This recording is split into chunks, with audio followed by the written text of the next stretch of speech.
Ние најавивме каков разговор и на која тема ќе имате можност да слушнете многу информации кои што сум сигурна дека сите сме дел од ова што сега ќе го зборуваме.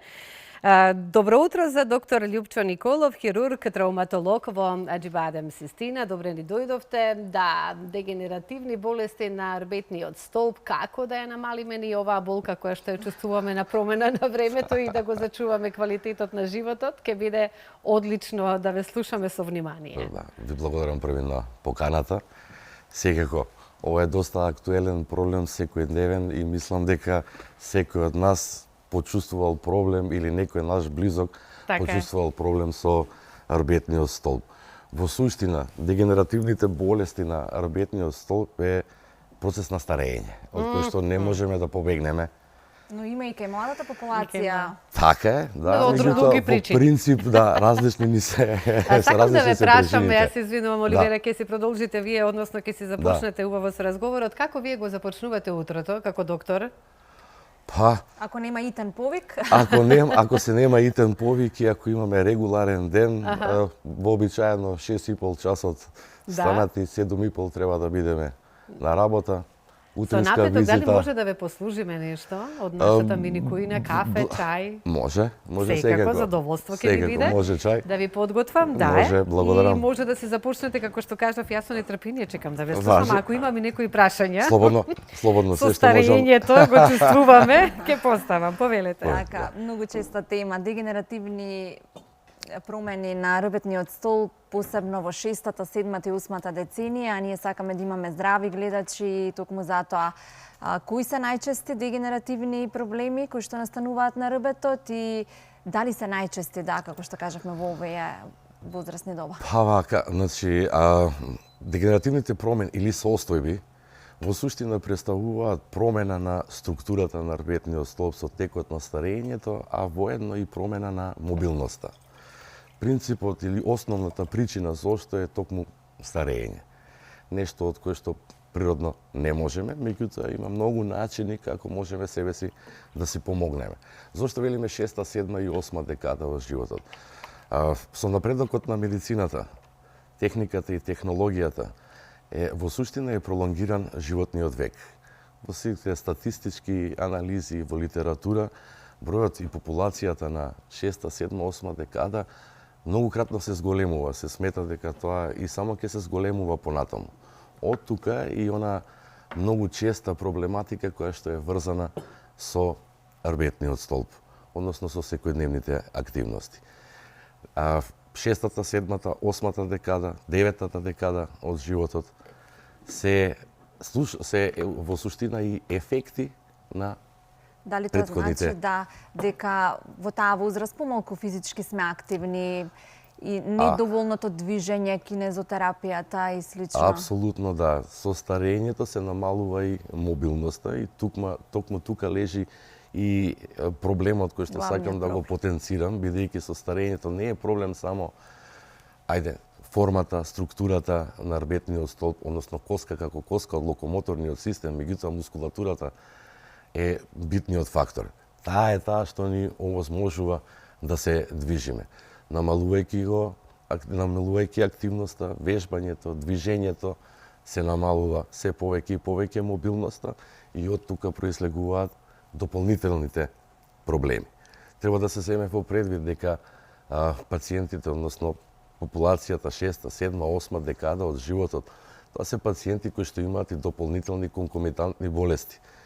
Затоа што нигде не пишува дека треба само во еден проблем да имате во едно време, него тоа е збир на многу нешта. Како може да ја разликуваме она обична болка од некој посериозен проблем? Кога треба да се упатиме на доктор? Да, вака. Болката е во суштина одбранбен механизам на телото. Тоа е знак дека нешто се случува. Има најразлични категоризации, степенувања, опишување на болката, бидејќи секој од нас, болката е субјективно нешто. Не можеме да ја измериме, меѓутоа секој пат е, тоа се вели визуелна аналогна скала. А кога боли, боли. И тоа е примарниот и доминантниот симптом. Онаму каде што можеби треба повеќе внимание да се обрне, кога болката ќе почне во хроничен момент, значи долготрајна, кога ќе почне да влијае на квалитетот на живење. Сето тоа пролонгирано и не само пролонгирањето на болката, таа ве врзува со намалување на мобилност, намалување на активност. Во тој случај би требало да се превземат мерки. Кои се тие мерки? А тоа е диагностиката. Диагностиката е есенцијална како ние како лекари да можеме да ги разликуваме проблемите, односно симптомот, дали станува збор за нешто што можеме конзервативно да го третираме, што во најголемиот број од случаи е конзервативен третман, од она што во мал број на проценти излегуваат сериозни проблеми и последици по здравјето на... Понекогаш возрастните и забораваат дека нели се веќе во таа доба, па ќе си дигнат нешто тешко и така ќе останат. Да. Го кажувам тоа од лично искуство и тука веќе настанува проблем, потребно е да се појде на лекар, рентген, магнет. Да, тоа се првиот чекор е секако клиничката слика и разговор со пациентот, да ја опише неговата болка, да ја опише дали колку временски трае, каде е локацијата, а потоа следуваат чекори на радиодиагностика. Првиот чекор е рентгенграфијата, која ни е показател во кој правец понатаму ќе одиме, меѓутоа златен стандард, благодарам, златен стандард представува магнетната резонанца. Магнетната резонанца ги визуализира сите неопходни елементи, ни дава огромен број на информации каде што со голем степен на веројатност можеме да донесеме диагноза, а соодветно врз диагнозата и терапија. А одолку можете да донесете диагноза? Па најчесто одолку кога пациентот доаѓа подвиткан, се држи за десната или левата страна, гледате дека има еден гегафот, ја штеди ногата, па кога ќе седне на столица, вообичаено е позицијата анталгична. Да, претпоставувам и веднаш кога веќе знаете од каде ќе почнеме со разговорот со пациентот. Повелете. Да. Така, честа појава и остеопорозата, посебно кај женската популација. Да, остеопорозата на жалост го афицира повеќе женскиот пол, посебно во периодот после менопаузата. Тоа значи дека природните одбранбени механизми во текот на периодот кога жената е плодна и оној хормонален статус кој што и текако ја штити, поминувајќи после менопаузата, тие заштитни механизми се намалуваат. Процентуално соодносот е 4 до 5 жени, 1 маж. Тоа е сериозна разлика и затоа жените и остеопорозата кај женскиот пол е доста присутна. Она што треба и мислам дека вреди да се спомене е дека како прво лек за остеопорозата во суштина не постои, него постои она движењето е живот. Да. Треба да се направат одредени испитувања, затоа што тоа се вели DEXA скен. На тој скен се одредува густината, што е основниот проблем кај остеопорозата. А тоа е загуба на густината, цврстината на коската. А тука токму највеќе страга рбетниот столб, бидејќи нели тоа е центар на нашето тело, се е околу него и целата тежина и движење и активност се обавува преку него. Затоа и најчесто овие остеопоротични проблеми се јавуваат на рбетниот столб. Така. Тие мислам дека во суштина не треба пациентот нешто да има голем пад или не знам, тоа се минорни потези, па дури некој пат и едноставно вртење во кревет или станување од столица нагло од седење знае да направи проблем и она што е карактеристично за тоа, тие се долготрајни болки. Секое седнување, секое исправање представува болно за пациентот. Меѓутоа, па затоа сме ние тука да можеме да помогнеме. За среќа да ве имаме вас, стручни лица и луѓе кои што знаат веднаш што треба и како да ги упатат. Кога ќе ви дојдете пациент со такви проблеми, што вие нудите како болница, како оддел за болки во рбетниот столб? Да. Во нашата болница постои специјализиран центар за третман на болка и акутна и хронична болка. Тоа е група, екипа. Во таа екипа сме хирурзи, ортопеди, травматолози, неурохирурзи кои што работат проблематиката на рбетниот столб, секако колегите радиолози, не само во делот на инвестигацијата, меѓутоа и радиолошките интервентни процедури кои што се обработуваат, и тука се колегите анестезиолози, така да при пристап на овој третман на болка и ваков проблем со рбетниот столб е мултидисциплинарен. Она што можам да кажам дека во најголемиот број од случаи болката се третира медикаментозно. Тоа значи употреба на лекарства, аналгетици, антиинфламатори, миорелаксанти. Тоа е почетното, тоа е почетокот. Да се намали болката и воспалението. Во суштина, идејата е да се намали болката како би можеле адекватно да извршиме клинички преглед, да може пациентот да ја поднесе дијагностиката, бидејќи кога боли, верувам сите, не сме во можност да направиме магнетна резонанца, да појдете, значи се е тоа врзан систем еден со друг. Медикаментозниот дел е почетниот дел. Во случаи каде што имаме акутна, силна болка со силен интензитет, во тој случај е интравенската апликација на медикаменти, која што е многу побрза и повторно целта е нормално да се намали болката, да се смири комплет болката, за да можеме да направиме на пациентите соодветна дијагностика, бидејќи болката е само симптом. Но нам ни е битно да ја видиме причината. Ние сега тука адресираме само еден сегмент, а тоа е болка, а позадината е да направиме се што е потребно да видиме причината. Кога ќе ја знаеме причината, кога ќе ги направиме сите клинички, радиолошки, лабораториски исследувања, веќе можеме да утврдиме дијагноза и соодветен третман на болката. Кога е време за оперативни зафати? Па вака, јас пред себе би сакал првен да кажам дека медикаментозната терапија како прв чекор, кога ја завршиме, имаме на располагање и други моменти. Тоа се нервните блокади, кои што исто делуваат за смирување на болката. Тоа се најчесто епидуралните инекции, каудалниот блок, сето тоа во интерес, буквално во истиот момент на апликацијата, болката се смирува. Доколку и тоа не даде соодветен одговор, на располагање имаме две дополнителни методи кои што се прават кај нас. Тоа е радиофреквентната аблација и криоаблацијата. Тоа се во суштина инвазивни процедури, многу поедноставни за пациентите, бидејќи се работат во локална анестезија. Значи не се чувствува болка? Да, во локална се изведуваат во операциона сала заради употребата на рентген апарат, заради поголема прецизност. Во суштина значи користење на ниски температури за замрзнување и радиофреквентната аблација високи температури за загревање на точни определени анатомски позиции каде што сметаме дека е причина за болката. На тој начин се оштетуваат, односно уништуваат сензорните гранки кои што го носат сигналот за болка и на тој начин, прекинувајќи ги овие сигнали, веднашка се добива ефектот на намалување на болката. Оно што морам да напоменам е дека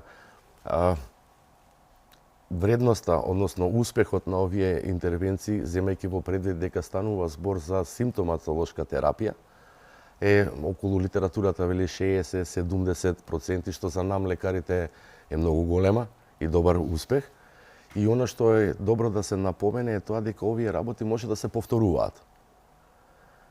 Значи не е определено да биде само еднашка, меѓутоа може да се направат и 2 пати, 3 пати со оглед на одредена временска дистанца, бидејќи се смета дека тој ефект на овие две методи, криоаблација и радиофреквентна аблација, во суштина дозволуваат еден период од 6 до 9 месеци без болка, бидејќи во тој временски период 6 до 9 месеци доаѓа до повторна регенерација на тие сензорни нервни гранки, така да можеме да повториме постапката. Така, па тоа и не е мал период? Апсолутно, повторно кажувам дека ако земеме во предвид дека тоа се пациенти кои што мислам 90% од нив имаат проблем со срце, со крвниот притисок, шеќерна болест, па дури и онколошки болни, хронични инфекции, секој пат е добро кога имате опција. Така. И треба да се искористат сите овие опции пред да се донесе одлука што понатаму. Понатаму е оперативниот. Тоа е веќе третман. крајниот, вие прво гледате Апсолутно. овие, нели, побезболни неинвазивни Апсолутно сакам да кажам на вашите гледачи и све дека оперативниот третман секој пат треба да биде последна опција. Во исклучителни случаи првенствена опција, а тоа се пациенти каде што веќе имаме сериозно нарушување на квалитет на живење, сериозно нарушување на мобилност и невролошки испад. Невролошкиот испад е апсолутна индикација за оперативна интервенција. Што значи тоа не Невролошки, да, апсолутно. Апсолутно Значи неподвижно тоа значи лице. загуба на моториката, Моториката. можноста за движење на стопало, на колено, на колк, кој што е доста евидентен. Така да таа слабост на мускулатурата, сето тоа е резултат на тие хронични промени кои што се во рбетниот столб и оштетувањата на рбетниот мозок, на нервните патишта, кои што доведуваат до таква слабост. Но има искуства, сигурно, Апсолутно, да. каде и после операцијата тоа лице станува подвижно. Па целта на операцијата е да Тоа се е намали првим болката и второ пациентот да има квалитет на живење да стане. Вообичаена пракса е постоперативниот, после вториот ден оперативен, ние ги стануваме пациентите. Идејата на оперативниот третман е да ве вратиме назад. Сега, ако после операцијата се започне нормален живот, поквалитетен, движење, Што е физичка активност, веројатно Апсолутно. давате некои вежби што треба да се апсолутно, прават да. по тоа. Апсолутно. И после оперативниот третман, кој што, да речеме, првите 3 недели треба да биде доста внимателно, поради многу причини, во Да не смисол, направат тоа се, во принцип, се комплексни интервенции, коефициентот на сложеност кога се работи за рбетниот столб е поголем во однос на другите, треба да се биде внимателно. Меѓутоа, тоа не значи дека треба да ве ограничиме да седите, да лежите во кревет, него напротив, треба да се стане, да се вежба, бидејќи физичката активност и движењето е живот. Така е. да, тоа е Па, основниот. без оглед колку години имаме, потребно Апсолутно. посебно па и постарите лица, оние што се сами и то како им Токму треба така. движењето за да може да Затоа функционираат. затоа и нагласив дека квалитетот на живење е многу битен. Второ, тоа е возрастна популација која што, како и секој човек, не сака да зависи од некој друг. И токму тоа, за да можат да се грижат и сами за себе и во секојдневниот живот, мислам дека Да, добро е, велам што ве имаме, но како да направиме еве од помладите да не дозволиме во таа возраст да дојдеме до тоа дереже што ве наредот до тој степен. А во суштина, Правилно седење, движење. многу работи, начинот на кој што живееме, влијае и има кумулативен ефект кога ќе дојдеме во повозрастните години. Што значи тоа? Физичка активност пред се. Кога ќе кажам физичка активност, значи мислам на се она што е врзано со од движење, од вежбање, од спорт, тоа да стане дел од Нашиот живот. секојдневие.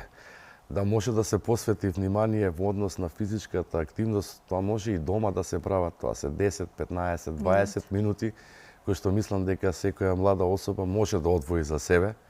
20 минути во 20 минути вежби, денеска со оваа информативна технологија можете да видите секакви типови на вежби, На YouTube да се активности. пишеме, да. Да, од јога, топло препорачувам планк вежби, кои што се одлични за тонусот на стомачната, грбната мускулатура, таа е таа што не држи исправена. И некоја препорака за мојата колешка на проблем. Со рбетниот столб.